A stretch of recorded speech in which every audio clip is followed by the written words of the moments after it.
You're listening to Carrie Lutz's Financial Survival Network, where you get valuable information you just can't find anywhere else. To thrive in today's trying times, you need the Financial Survival Network, now more than ever. Go to financialsurvivalnetwork.com and get your free newsletter and gift.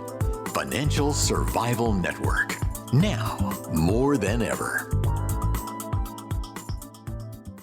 And welcome. You are listening to the Financial Survival Network. Hey, guess what? We are right in the middle of December. Crypto, well, as of today on the 14th, we're looking at Bitcoin trading upwards of 18,000, which is good news if you're holding crypto. If you're not, you probably don't care. But, hey, we talk a lot about crypto on here, a lot. And there's a new book out that I think you should take a look at called Demystifying Cryptocurrency, a beginner's guide to understanding digital money, NFTs, and the metaverse. It's a mouthful. The author is Chuck Palm. Chuck, you are with us now. Welcome to the Financial Survival Network. So what's the first thing we need to do when we want to demystify crypto, when we really want to understand it? Well, obviously buy the book. No, thank you, Carrie. Appreciate you having me on. Demystifying Cryptocurrency had one goal in mind when I wrote it, and that was to be able to hand it to my mom at Thanksgiving and say, this is what I'm doing now. And I'm sure she's so proud, right? Oh, has absolutely no clue still. So apparently I hit my goal, This is very common. People my age and older are not really, all that knowledgeable about what's going on in this market and why does it matter? It's not tangible. There's no real money involved, but yet people lost millions of dollars in the last month. Billions on something you don't understand at all, right?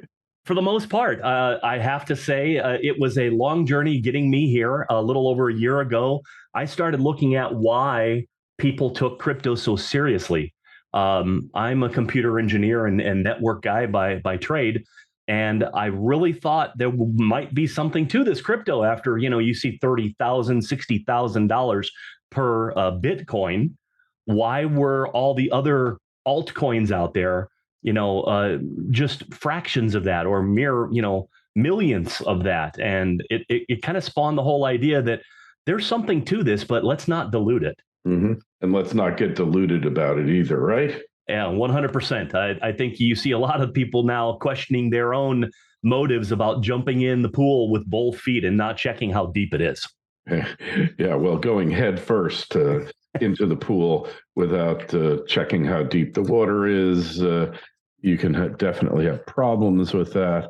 But look, hey, not to toot my own horn, but I'm going to toot it. In December of 2017, I called the peak in Bitcoin, 19,700 thereabouts. And I guess it's almost a year ago, myself and seasoned trader Nick Santiago called the peak in Bitcoin at 67.7. Mm-hmm. So I think I know a little bit about what I'm talking about. I will admit I missed the run-up both times, and I knew about it, but, just didn't take the plunge because manias, bubbles, you do it at your own peril. Mm-hmm, sure. I'm still mystified myself about why people sing a sad song when they lose everything that they invested in crypto and it's their life savings. What other ridiculous opportunity to invest would you put your entire life savings in and then want sympathy for it? I mean, I'm totally a sympathetic guy. I hate that, you've been robbed or scammed, but let's, kind of take a little responsibility as well. Whenever there's a new thing, a new bubble, we always say it's like the Wild West.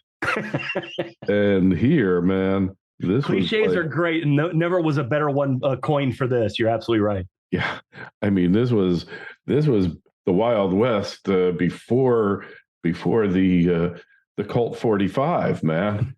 You were getting arrows all over you, right? Right. I mean, I'm a very casual investor in cryptos myself. I tend to stick with Bitcoin and Ethereum being 1 and 2. And, if I dabble in an altcoin, it's because it might have some minor interest or intrigue. It's not a gamble for millions of dollars of potential at-risk money. Right. Well, look, I believe in the future of crypto. Mm-hmm. I can't be the total cynic here, but that future is not here yet. No. Right? That future, the future is a ways off. Right now, it's crapshoot gambling, speculation. I own crypto, so don't go yelling at me, but I understand it better than most of you out there because I understand money and economics and bubbles. More importantly, I get bubbles. And man, I can't even tell you how many emails I got from you guys out there saying, you don't understand crypto. That's like saying, to a chef, you don't understand food, to like a Michelin star chef. Yeah. All right. Yeah. No, not that I'm a Michelin star chef of that caliber. If you were, I'm coming to your place for lunch. I'm just saying. Yeah. Hey, man. And when I get my star, you will be more than welcome. But look, it's just so ridiculous. Well, the elephant in the room, obviously, is the fact that there are people going to jail right now for trying to manage something that they are in way over their head. We can only hope. The indictments are out there now. There's 8 charges against Sam Bankman-Fried. He is in the clink and will probably be extradited in the next day or two. They denied bail. They're taking this very seriously, but I have to say I'm a little suspect as to why they didn't allow him to testify before Congress first. Oh, well, because look, one of the things I said here years ago, and you can look up the archives of Financial Survival Network, is the best way ever to bribe a politician is cryptocurrency. Right? There's little or no trace of it. Yeah, the powers that be can do this, but there's little or no way that you'll ever know. It's instantaneous, and it's a politician's wet dream, literally. Right? Don't just survive, thrive. The Financial Survival Network. Osino Resources is a Ross Beatty-backed gold exploration company in mining-friendly Namibia. Osino's district-scale land package is situated near 2 producing gold mines, one of which Osino's management team previously developed and sold to B2 Gold. Osino's founders and management are experienced mining professionals who have already successfully developed and sold 2 companies in the past 7 years. Osino has a tight share structure, and with its current treasury, it can self-fund the advancement of its gold discovery into at least 2022. This is an exploration company with drills turning that you'll definitely want to pay attention to. Osino trades in New York under the ticker OSIIF and in Toronto under the ticker OSI. To learn more, go to osinoresources.com. That's osinoresources.com. This is the Financial Survival Network. The information you need to thrive now more than ever. Well, there's enough evidence that shows how many politicians he did give major campaign contributions to. There's enough people that are very skeptical about the motives of, why they didn't allow him to testify. And I think, we have to kind of put a little faith in the justice system and allow them to gather the evidence. Very little. Very little. Hey, you're talking to a recovering attorney here. Oh, my gosh. Well, counselor, let me rephrase that. Yeah. I'm hopeful, but I'm on the skeptical side of all of this. It's way too convenient. There's just no coincidences anymore. Yeah. Hey, so going back to your mom and demystifying crypto. All right. What do you see as its true value, its true utility? Why should we even care about it? Honestly, I come back to the one thing in my mind that attracted me to it, and it kind of lends itself to our previous conversation about decentralized finance. The idea that it's not traceable, that it's my money, I can do with it as I want, within the limits of the law and the country that I reside in. I'm a fan of being able to go on the corner street and buy a gourmet hot dog at a food cart and pay in whatever currency that I currently hold. Money's not the same as currency. That's the bottom line. And crypto is not money. Okay. Right. Because you can't go to Starbucks and buy your $8 latte using crypto. Now, yeah, there are crypto-backed credit cards and debit cards and all that. Sure. But you're paying in dollars or in whatever currency, wherever you are, euros, yuan, Right. Yen, whatever it is. In that vein, my only retort to that is there are now European countries that have entire cities dedicated to the transaction of, again, either Ethereum or Bitcoin, to be able to conduct transactions in an open marketplace. McDonald's had an article about, hey, we take crypto in Switzerland, in this little town. And it is no more than another financial institution, authorizing the transaction, dipping their hand in, taking out a fee. That, I think that's Chapter 8, as a matter of fact. That being said, it is why people are trying to get off of these major lending institutions and money changers. They have their hands in everything. And I'm a kind of a freedom of speech and freedom of life kind of guy.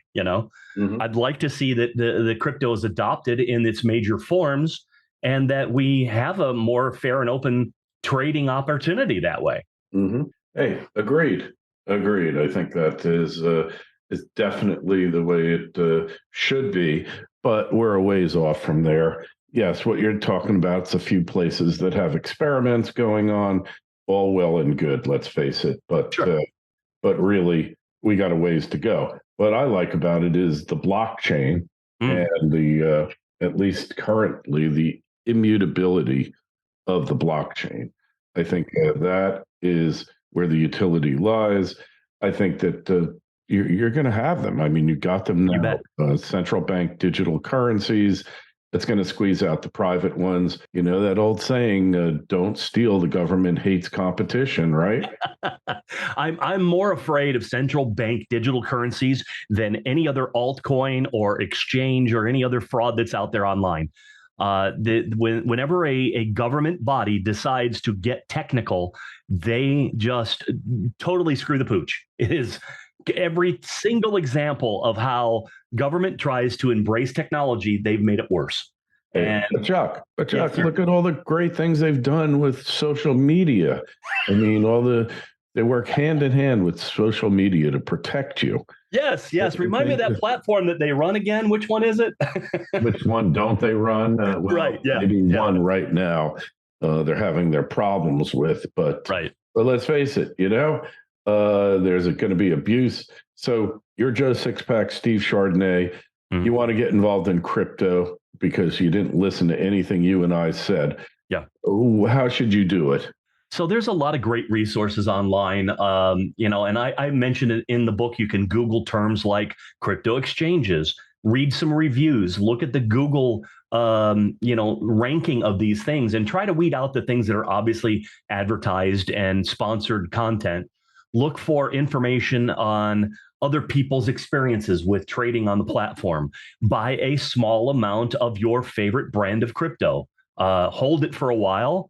Look at the market, see how it does, and maybe make some trades. It's no different than a novice stock investor playing on any of these, places where you can make trades that are not actually live, and you can see how they do and not spend real money on it. There are test platforms for crypto as well, but with Bitcoin and Ethereum, every time they drop, and I mean, they've dropped 50% or more, they come back a year or two later and they more than triple the amount of coin that they offer for the dollar. And, those kinds of things you can't ignore in any investment. It's just some of the easy to follow, simple rules of trading online are what you would do if you were on the stock market. All right.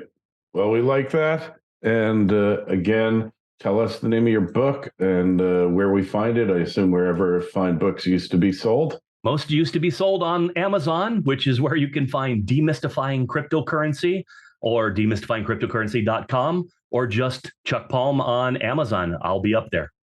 All right. We've got a question for Chuck, myself. The email is kl@kerrylutz.com, or post your comments on the YouTube channel.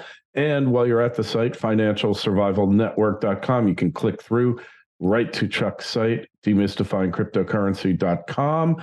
And make sure you sign up for your free newsletter. Chuck, been a pleasure. Thanks so much for stopping by. Kerry, thanks for having me, sir. Really appreciate it. Thanks for listening to Kerry Lutz's Financial Survival Network, your solution to today's trying times. For the latest, go to financialsurvivalnetwork.com. Financial Survival Network, now more than ever.